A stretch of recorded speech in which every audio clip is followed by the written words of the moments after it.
예, 사랑하는 성도들, 우리가 이 세상을 살아가면서 어떤 삶의 고난을 맞이할 때, 또 어떤 시련 가운데 우리가 직면할 때, 어떻게 여러분들은 그 고난과 시련과 그 상황들을 극복해 나가시나요?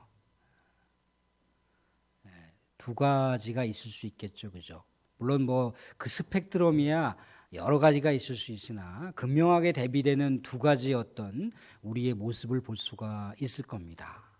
어떤 모습이냐면 우리가 어떤 삶의 고난과 시련과 위기를 직면할 때 하나님만이 이 숙제의 키를 갖고 계십니다. 하나님을 의지합니다.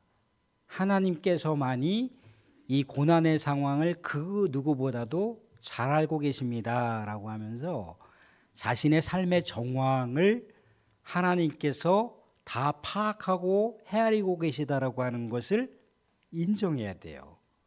하나님을 의지하는 것을 최우선으로 해야 됩니다. 하나님을 의지하는 것을 최우선으로 하는 그런 모습이 우리 가운데 있겠죠. 또 다른 하나는 뭐냐면 하나님을 의지한다라고 하는 건 알고 있는데 이게 이제 머릿속에서 아는 거예요. 몸으로 이렇게 체득화되지 않고 머릿속에서 알아요. 머릿속에서 알다 보니까 이게 머릿속에서 알아야 되고 입으로 내려와야 되고 몸으로 내려와야 되는데 이게 머리에서만 알지 입으로 안 내려와. 그러니까 입으로 안 내려오니까 우리의 삶의 위기와 고난을 하나님께 고백을 해야 되는데 하나님께 탄원을 해야 되는 거예요. 그런데 입술로 안 내려오니까 누구를 붙들고 얘기하는 거예요? 자기를 그래도 이해해 줄 수 있을 것 같은 사람, 자기의 그래도 편이 되어 줄 것 같은 사람을 붙들고 얘기를 하는 거예요. 물론 순간은 뭔가 이렇게 해소되는 것 같을 수 있으나 문제가 해결되는 게 아니란 말이죠. 그죠? 문제가 해결되는 게 아닌 거예요. 성도는 항상 삶의 어떤 위기와 어려운 상황이 있을 때 이거는 우리 하나님께서 나에게 숙제를 주신 거고 그 숙제의 열쇠, 그 문제를 풀어갈 수 있는 모든 키는, 마스터 키는 하나님께 있어. 하나님께 기도해야 되는구나. 하나님 이거 어떻게 해야 되죠? 라고 하나님께 나아가야 된다는 거예요. 물론 순간적으로 사람을 통해서 위로함 받고 사람을 통해서 뭔가 방법론적으로 그것을 풀어갈 수 있는 길이 있을 수 있으나 더 문제를 꼬이게 만들 수가 있다는 거예요. 더 문제를 어렵게 만들 수가 있다는 거예요. 하나님이 나에게 왜 이런 문제를 남겨놓으셨을까? 하나님께서도 뭔가 우리에게 어떤 영적인 그 연단을 주시면서 우리의 신앙을 업그레이드 시켜주려고 하는 그런 하나님의 의도를 우리가 몰라버리게 되면 자꾸만 이거를 인간적으로 풀어가려고 한다는 거예요. 오늘 말씀 가운데도 보면요, 사도들이 예수 그리스도의 복음을 증거하다 보니까 어려운 문제에 봉착을 했어요. 감옥에 갇혀 버렸습니다. 여러 가지 법정에서 신문을 받는 상황이 생겼어요. 구체적으로 나와 있지 않지만 이런저런 고문 아닌 고문도 당했겠죠, 그죠? 근데 이들이 제우선적으로 했던 것은 하나님을 바라보는 거예요. 하나님을 의지하는 거예요. 하나님을 찬양하며 경배하는 거예요. 사도들의 이런 모습은 우리가 사도행전 우리가 한 16장쯤에 보게 되면 사도 바울과 실라의 모습을 통해서도 교묘하게 비슷한 모습으로 나타납니다. 사도 이 바울과 실라가 감옥에 갇혔어요, 그죠? 언제 어떻게 참수형을 당할지 모르는 그런 기로점에 있단 말이죠, 그죠? 근데 그들이 어떻게 했나요? 아이고야, 우리 내일이면 목 다루나 어떡하지? 그런 게 아니라 그냥 예수님 찬양, 예수님 찬양, 예수님 찬양 합시다 하면서 막 손뼉을 치면서 뜨겁게 성령 충만하게 기도를 하더라는 거죠. 그러니까 놀라운 은혜의 역사가 일어나고 사도 바울과 실라가 감옥에서 풀려나는 그런 기괴한 일이 있었다라고 하는 것이 나와 있어요. 오늘 말씀 가운데도 종교 지도자들이 계속해서 복음 증거하는 거에 대해서 자꾸 저지를 했어요. 자꾸 제지시키고 너희들 자꾸만 예수 그리스도 전하면 협박을 하고 공갈을 하고 막 그런 상황이 생겼다는 거예요. 그죠? 그럴 때 어떻게 했던가요? 이 사도들은 하나님께 기도하는 거예요. 하나님이 이 어려운 상황에 봉착해 있는데 어떻게 해야 되나요? 어떻게 해야 되나요? 어떻게 해야 되나요?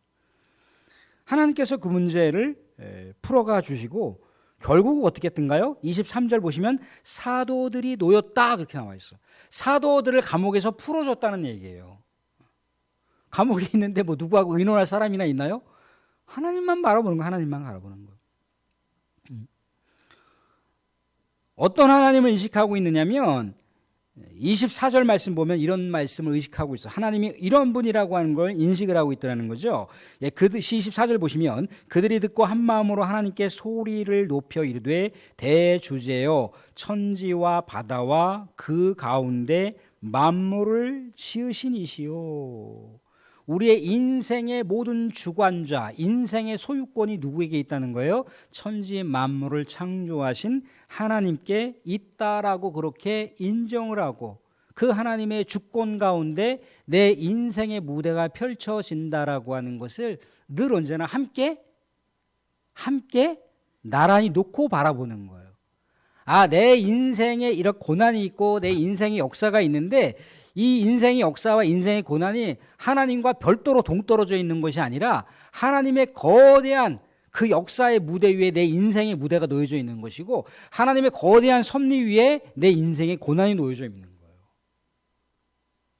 그 역사와 그 고난 가운데 함께 하신다고 했던 하나님을 우리가 잊어버리게 되면 사람을 우리 인생의 주인 삼아서 의지하는 불신앙의 모습이 우리에게 그대로 적나라하게 노출될 수가 있다는 겁니다. 그래서 우리는 다시 말씀 가운데 사도들도 정말 무지막지한 그 협박과 공갈과 그런 고난 앞에서 하나님을 찾고 부르짖었고 그렇게 하나님께 자신의 인생의 섭리가 하나님께 있다라고 하는 걸 고백하며 나아갔다는 얘기예요. 그래서 신앙의 위대한 인물 중에 다윗이라고 하는 인물을 딱 꺼냅니다. 다윗이라고 하는 인물을 딱 꺼내요. 다윗이 얼마나 사망의 음침한 골짜기를 다녔습니까? 그죠? 아버지로부터 인정을 받았습니까? 아니면 아내로부터 인정을 받았습니까? 심지어 장인 어른에게는 장인 어른의 왕권을 위협한다고 억울한 누명을 써서 10년 동안 위태한 목숨을 붙들고 도망자의 신세로 살았어요. 그죠? 인생이 얼마나 기구합니까? 그죠? 살다 보니까 인생이 기구한데 자신보다 더 인생이 기구한 사람들을 만나서 오히려 그들의 지도자가 되었어요. 아내로부터 인정받지도 못하고 장인어른으로부터 인정받지도 못하고 심지어 모든 인생을 다 위로해 줄 것만 같고 다독여 줄 것만 같은 아버지조차도 다윗을 천덕꾸러기처럼 내몰았다는 거예요. 형님들로부터 인정을 받았습니까? 가족들로부터 인정을 받았습니까? 내리사랑이라고 막내라고 했을 때는 형들로부터 정말 따뜻한 사랑을 받았을 것이고 아버지로부터 정말 눈에 너도 아프지 않을 만한 그런 자식에 대한 그런 자애로운 사랑을 받았을 법한데 아버지나 가족이나 형제들로부터 아무런 사랑을 받지 못한 거예요. 그러니까 다윗이 천둥꾸러기처럼 그렇게 기구한 인생을 살아갔지만 그의 인생이 기구한 채로 무너졌던가요? 단 한 번도 그러지 않았습니다. 하나님을 의지했어. 하나님을 의지했어. 심지어 그가 범죄를 저지르는 상황 속에서 하나님께 두들겨 맞는 상황 속에서도 하나님, 나는 하나님 아니면 안 돼요. 그렇게 하나님을 붙든 거예요. 자기 때문에 수많은 사람들이 죽어나가는 상황 속에서 하나님, 나 때문에 저 영혼들이 죽어가고 있어요. 하나님, 나 때문에 저 영혼들이 내가 하나님을 영화롭게 한 것이 아니라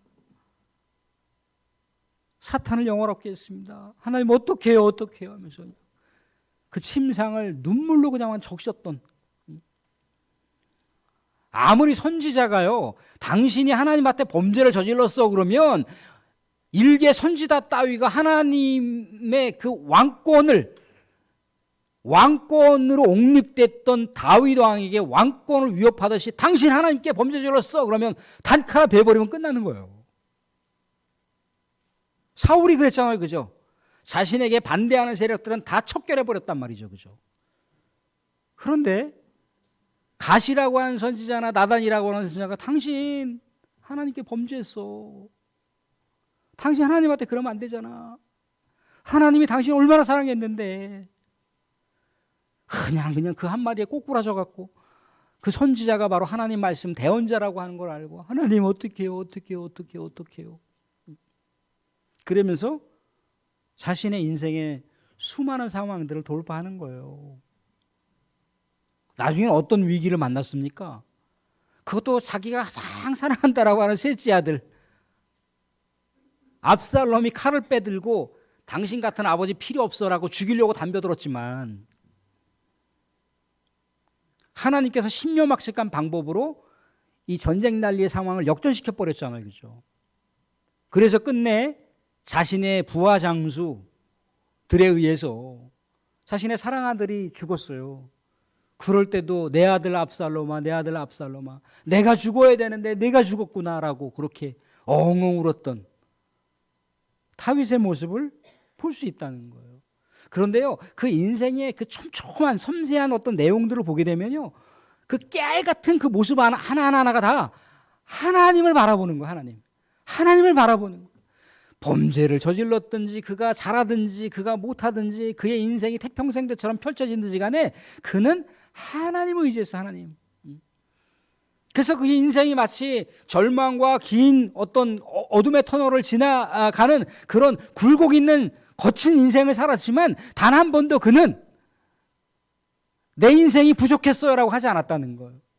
우리 하나님 때문에 내 인생이 비록 인간적으로는 비참했고 인간적으로는 정말 부족함이 투성이었지만 우리 하나님께서 계셔서 하나님이 함께 하셔서 내 인생에 부족함이 없습니다 라고 고백했던 다윗의 모습을 사도들이 다시 고백을 하고 있는 거예요. 모든 어려운 그 상황들, 위기의 상황들을 전지전능하신 하나님이 함께 하신다라고 하는 걸 고백하면서 그 위기의 상황을 돌파했던 다윗의 신실한 하나님을 바라봤던 그 모습처럼 사도들도 하나님을 바라보고 계셨다라고 하는 것을 고백하고 있어요. 여기서 관건은 뭐냐면 이 사도들뿐만 아니라 믿음의 성도들에게도 삶의 고난이 올 수가 있다는 거예요. 삶의 고난이 오고 위기가 올 수 있다는 거예요. 그런데 사도들이 삶의 고난을 어떤 방식으로 해석하는지가 오늘 말씀 가운데 나와 있습니다. 28절, 29절 보시면 28절 보시면 하나님의 권능과 뜻대로 이루려고 예정하신 그것을 행하려고 이 성에 모였나이다. 29절도 보시면 주여 이제도 그들의 위협함을 굽어보시옵고 또 종들로 하여금 담대히 하나님의 말씀을 전하게 하여 주옵소서. 무슨 얘기인가요? 성도들, 사도들이 삶의 고난에 봉착했을 때 그리스도께서도 우리 하나님의 소명을 받들어서 고난의 일대기를 살았다는 거예요. 사랑하는 사람들, 예수님은요 이 땅 가운데 말구에서 태어나실 때부터 고난이었어요. 헤롯 왕이 동방박사가 유대인의 새로운 왕을 하나님께서 보내주셨다며요 라고 하자마자 헤롯 왕이 눈을 부릅뜨고 도대체 유대인의 왕이라고 하는 사람이 누구냐라고 하면서 수많은 신하들을 통해서 쳐죽이라고 했어요. 2살 이하의 아들은 무조건 쳐죽이라고 했어요. 예수님 태어날 때부터 고난이에요. 태어날 때부터 30대 그 초반에 대략 역사적으로 35 정도에 돌아가셨는데 35, 6 정도에 돌아가셨을 때까지 삶의 고난이었다는 거예요. 삶의 고난. 그런데 그 삶의 고난이라고 하는 게요, 여기서 얘기하고 있는 건 뭐냐면 하나님의 예정이었다는, 하나님의 예정. 이미 구약 성경에서 다 이미 하나님의 대언의 말씀 가운데 예수님께서 고난받는다라고 하는 걸 다 예시하고 있어요. 다 하나님의 섭리와 예정이었다는 거예요. 그러니까 성도들이 받는 고난 아니면 이 사도들이 받는 고난도 역시 마찬가지로 어떻다는 거예요? 하나님께서 다 이미 예수님께서 하나님께서 예정하신 고난의 길을 걸어가는 것처럼 성도들에게 나타나는 고난과 아픔과 시련도 다 하나님께서 이미 예비하신 고난의 섭리라는 거예요. 고난의 섭리는 뭐가 있다는 겁니까? 끝이 있다는 거예요. 하나님께서 끝을 갖고 계시다는 거예요. 끝을. 그래서 사랑하는 사람들, 우리가 삶의 고난과 위기를 당하면 물론 하나님 앞에 이렇게 기도할 수 있겠죠. 하나님, 내가 빨리 이 고난을 벗어나가고 싶어요. 내 이 고난을 피하고 싶어요. 라고 우리는 우리의 연약한 마음을 하나님 앞에 토설할 수 있겠죠. 그죠? 그런데 예수님이 어떻게 기도하셨던가요? 예수님께서도 우리의 성정이 있는 분이셨기에 아버지, 이 잔이, 이 죽음의 잔이, 이 고난의 잔이 그냥 지나가게 해주시면 안 돼요. 라고 그렇게 기도를 시작을 할 수 있을지 모르지만 기도의 마지막 결단의 기도는 뭡니까? 내 뜻대로 마옵시고 아버지의 뜻대로 하옵소서라고 하는 건 뭐예요? 아버지의 뜻을 예수님께서 알고 있죠. 자신의 고난의 잔을 마셔야 된다라고 하는 예정된 자신의 삶의 소명을 예수님께서 아셨어요. 그래서 하나님의 뜻대로 아버지의 뜻대로 하옵소서라고 그렇게 기도했던 것은 뭐냐면 자신의 인생, 자신의 이 역사의 소명은 하나님께서 주관하시고 하나님께서 시작과 끝을 다 섭리하신다는 것을 예수님께서 아셨어요. 그래서 사랑하는 성도, 우리도 이 세상 살아가면서 개인적으로나 아니면 가정적으로나 아니면 직장으로나 이런 삶의 위기와 아픔과 시련을 당할 때 반드시 거기에는 끝이 있다는 거예요. 하나님의 섭리의 끝이 있다는 거예요. 하나님께서 우리의 인생 가운데 그것을 예정하셨다는 거예요. 왜? 우리가 더 하나님 앞에 성숙한 신앙인으로 그리스도의 장성한 분량으로 자랄 수 있도록 하나님께서 우리에게 격려하시고 또 그 상황 속에서 하나님과 같이 함께 하나님을 의지하면서 나아갈 수 있도록 하나님께서는 그거를 우리에게 남겨주셨다는 거예요. 그래서 우리는 하나님 이 고난을 피하게 해주십시오라고 하는 기도를 할 수도 있지만 우리는 하나님 이 고난을 극복할 수 있는 힘을 주십시오. 이 난관, 이 어려운 문제를 풀어갈 수 있도록 하나님께서 함께하여 주십시오라고 하는 우리의 성숙한 기도를 우리 하나님 앞에 나아가야 된다는 거예요. 사랑하는 분들, 우리가 복음을 전할 때 우리 저 자리에는 우리 선교사님도 계시고 또 우리 이 자리 가운데는 우리 저보다 훨씬 더 목회에 또 깊은 연한을 가지시고 인생의 경륜과 목회의 경륜이 계신 분도 계시지만 그런 수많은 여러 가지 사탄의 역사와 또 여러 가지 목회하면서 여러 가지 어려움들이 있었을 때 어떻게 하셨던가요? 하나님 앞에 엎드리는 것밖에 없어요. 하나님께서 여기서 뭔가를 건져주신다라고 하는 것을 알기에 이것을 피하는 게 아니라 하나님께서 새로운 해법을 갖고 계신 분이야라고 그렇게 기도하면서 수많은 여러 가지 어려운 상황 속에서도 복음을 들고 한 영혼이라도 더 찾고자 하시는 하나님의 마음을 알기에 정말 그 선교지에서 나에게 공격을 하고 내가 하나님의 말씀을 증거하지 못하도록 하는 그런 어려운 일들이 발생한다 할지라도 끝내 하나님께서 찾고자 하는 그 영혼들을 향해서 기도로 나아가고 성령 충만하게 어떠한 방법과 기술로든지 그 영혼들에게 접촉하여 우리 주님의 복음을 증거할 수 있는 거 아니겠어요?